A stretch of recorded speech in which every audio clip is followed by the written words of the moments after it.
Talk to us about scarcity trauma. Like, what is it? And can you explain how it impacts somebody through the generations? Absolutely. So people don't realize that the little things they do could be rooted in scarcity trauma. It's when you have a history of a lack of resources and you may not have realized that, how this impacted you. Maybe you were very little, but your parents still behaved in a way that any day now resources could run out. So you may do things that are illogical, like not wearing things that you just bought, right? They're just hanging out in the closet with the tag on, or holding on to expired food that clutter your life and cause distress. And you're like, why are my cabinets full of all this? Or having a hard time getting rid of clothes that you don't wear them anymore. Yeah. So you hold on to these things because on an unconscious, unprocessed level, you're afraid that any minute things will be lost, right? You'll lose it all. So people engage in these behaviors with a scarcity mindset out of trauma of not having resources. And it's not just immigrants.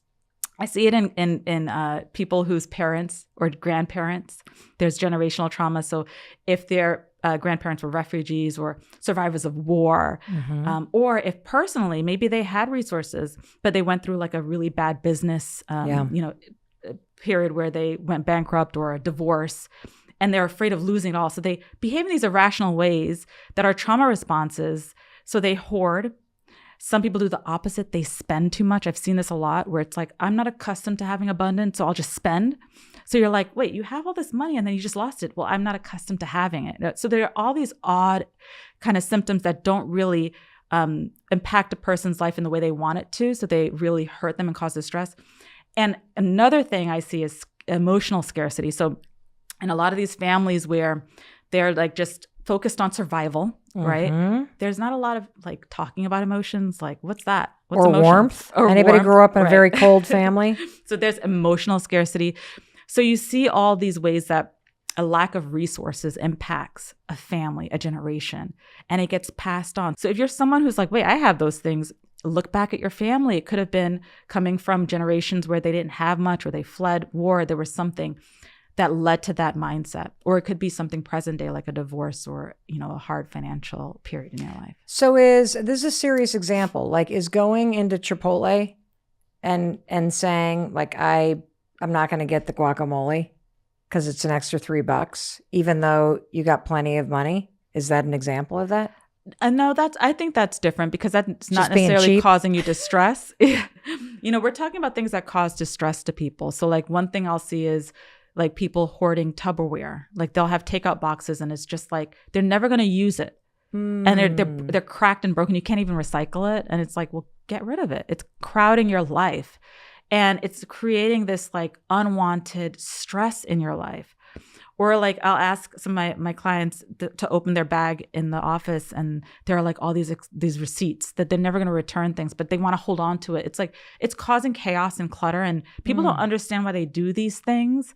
And then it's like, wait, you come from scarcity. So you have these unconscious like fears that you haven't processed. Let's start to challenge it. What's the worst that'll happen if you start decluttering your purse? Let's throw away some of those receipts. Let's start to give some of that clothes to charity. And they actually want to do these things, but they need help. And like exposure therapy, it's a form of cognitive behavioral therapy where you slowly challenge the fears. And so we slowly start to give things away and people feel very, anxious sometimes about it, but they have to understand that these behaviors are rooted in these unwarranted fears due to a history of scarcity. Yeah. And if you know where it comes from, then you're going to be like, okay, I can actually challenge this a bit more. I can live for today, right? We talk a lot about happiness and the idea of happiness. People are living for the future, a future that's not promised. So how do you be happier today? Well, what I love about this topic is I think it's very relatable.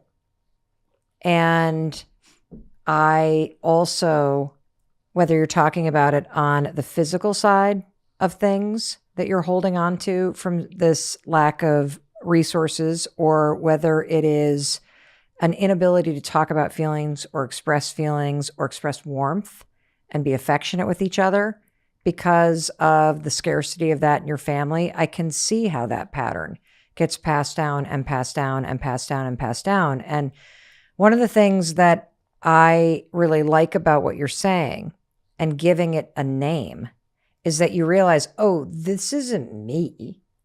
This is a pattern from history that I am now reenacting that is not mine to own. It's mine to complete for this family, so I don't pass it on and I don't cause myself the distress. You know, I can think about I come from a long line of farmers, and my grandmother, I would open up her fridge when we would visit in the summer, and it was always really dimly lit. And you want to talk about expired food? I mean, when you have a farm and you're taking care of all these animals and you're growing produce, you do not throw anything away. And so it was literally like a science experiment in that thing. And for a long time, I had a lot of chaos around, like when I had a little dorm fridge, and I couldn't understand why until I worked with a therapist and realized, oh, this is like, I can't throw anything out. It means I'm bad. It means like I'm not a good person. If you're wasteful, if you're this. And then I've now gone in the other direction, which is I barely have anything in my fridge. Those light bulbs are always brand new, so I can see everything in there. And I really relate to what you're talking about. So and I think we're going to get a lot of questions about this.